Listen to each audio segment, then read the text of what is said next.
రూపాన్ని ఎప్పుడు చూసి ఉండలేదు కనుక నన్ను గుర్తించలేకున్నారు. నేను మీ అందరికీ తల్లిని. కేవలం మీకే కాదు, ఈ భారతదేశంలో కోటాన కోట్ల మంది ఈ దేశ ప్రజలందరికీ కూడా తల్లినైన భరతమాతను. ఇదేమిటి, ఈవిడ ఘారాల పాడై ఉన్నాననుకుంటున్నారా?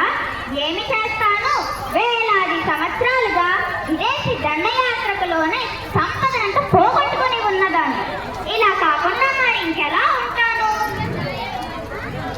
అయినా ఒక విషయం గుర్తుంచుకోండి, ఏ ఆంగ్లేయుడు కూడా తమ మాతృభూమికి ద్రోహం తలపెట్టలేదు. కానీ నాకు ఈ దుస్థితి ప్రాప్తించిందని చెప్పుకోవటానికి నాకే సిగ్గు వేస్తుంది. అలా నాకు ద్రోహం తలపెట్టిన వాళ్ళలో మొట్టమొదటి వాడు అదిగో వాడే తక్షశిల రాజు అంబి. ఒరే అంబి, నీకేం పోయే కాలం రా? నీ పొరుగున్న పురుషోత్తమునిపై కక్ష సాధించాలనే అలెగ్జాండర్ని నాపై ఉసుగొలిపావు. ఈ రణరంగంలో అతని కుమారుడు వీరమరణం పొందిన శతగాత్రుడై ఉండి కూడా చివరి వరకు పోరాడి నిస్సాయ స్థితిలో పట్టుపడ్డాడు.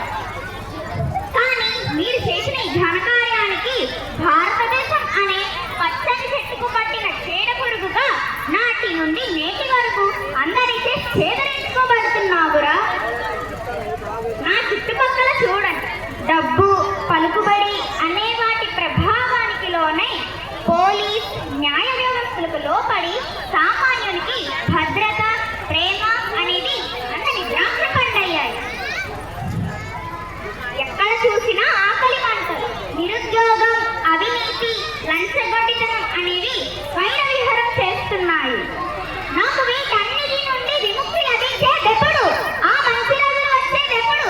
నా కన్నీళ్లను తుడిచేందుకు ముందుకు వచ్చేది ఎవరు? అసలు ఏం జరుగుతోంది? ఇది నా దేశ